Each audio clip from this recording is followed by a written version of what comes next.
Thank you. Thank you. Roosevelt Douglas, Charles Geeden, followed by Stephen Belhomer. Mr. Douglas. Come in after Roosevelt Douglas, 39-year resident of the 3rd District. Almost said right-hand man, all council member. I'm very saddened here to be here tonight speaking on this issue. As you all know, I was one of the All-American speaker in 1989 when we first won the All-American City. Look at that award. I'm very proud of this city. And I'm saddened here tonight. I know each and every one of these candidates. And I have the highest honor for each and every one of them.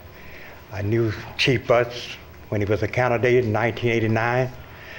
I knew Councilman Tabor in 1989 when they stated for me overwhelmingly to be the representative for my work here in the city, to go and be one of the speakers in Chicago, which we won that All-American Award.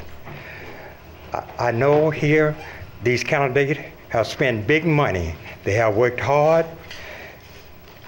and the mailers, we all know these mailers cost a lot of money. So I understand what they're going through in their heart.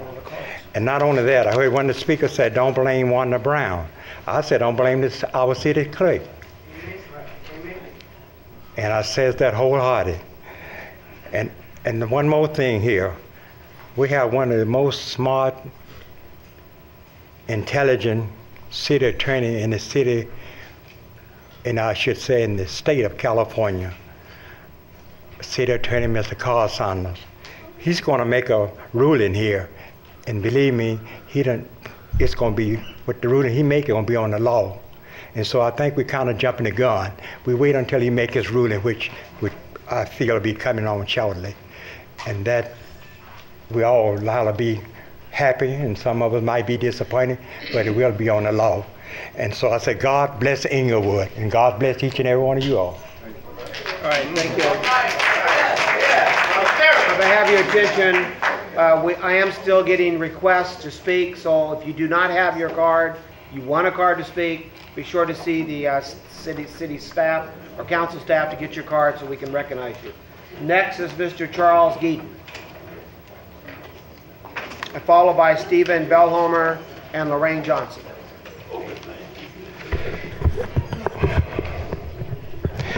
Councilman Franklin, it's Charles Geeden. Geeden. Yes, Geeden. I'm the 78th Place Block Club captain. On behalf of them, I speak to you tonight. The council members, I've grieved since the election, as all of Inglewood has. In light of the fact that we have conducted a certified election, we stand here tonight going back and forth with something that has already been decided. It baffles me that we have this on the agenda to redo an election that has already taken place. No disrespect to you, Councilman Dunlap. No disrespect to you, Councilman Tabor. But the people have decided. That's a fundamental right that has been done already. We cannot reinvent anything. As Mr. Bimbo said, it's a county election. They have certified the election. It's a runoff schedule. Why in the world would we go back and put another person on the ballot, money that they don't have, money that the council doesn't have? The county is reluctant to do another election over again. It's scheduled for a runoff between two people that got the required number of votes. Let's go forward with what is already taken place. The other resolution should be taken off of the agenda. That's all I have to say. Thank you. This is the last call for Stephen Belhomer, and then Lorraine Johnson by Evelyn Alexander.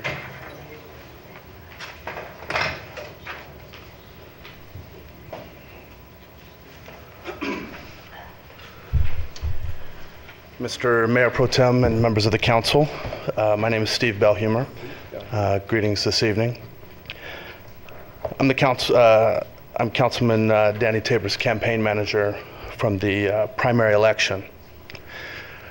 And I'm going to come back to that.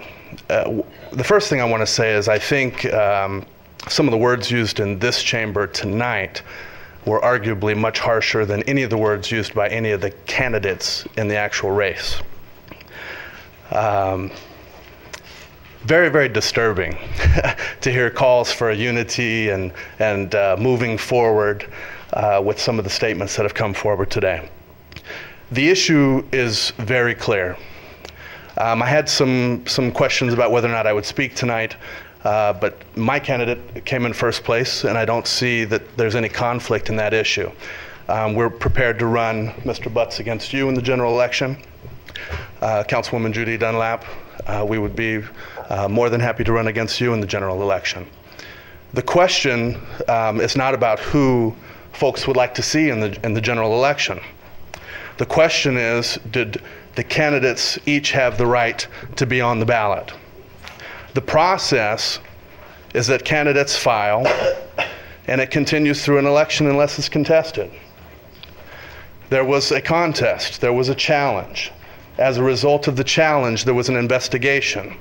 As a result of the investigation, the county said, this is the date, and it doesn't fall in line with this city's charter election.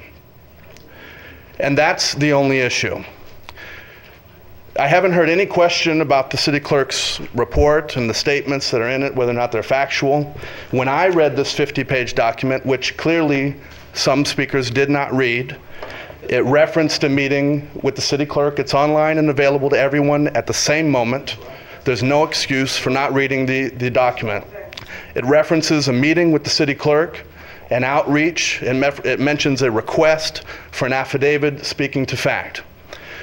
We heard that tonight that the affidavit was not purchased for an amount of $3,000.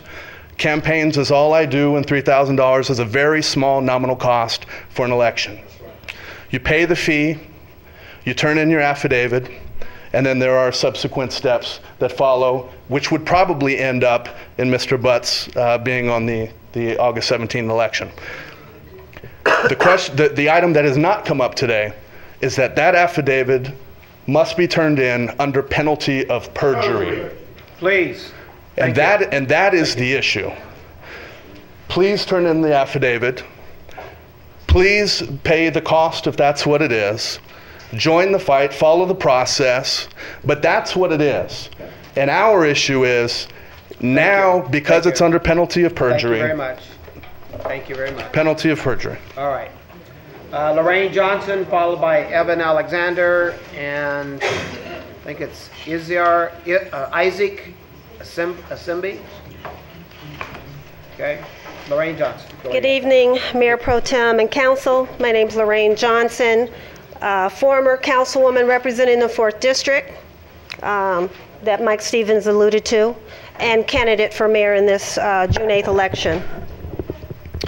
You know, first of all, let me address one thing. Mike Stevens stood here and lied today like he lied on the stand under oath during our trial. He ran against me illegally. He lied about the address. His wife lied. Address the council. I just want to state that. Okay, that being said, let me move on. I'm kind of perplexed here tonight because I've heard many of my friends talk this evening about right and wrong. A lot of them have been before you and asked you to follow the charter. Tonight they ask you not to follow the charter. I love them dearly. This is not a personal attack on anyone.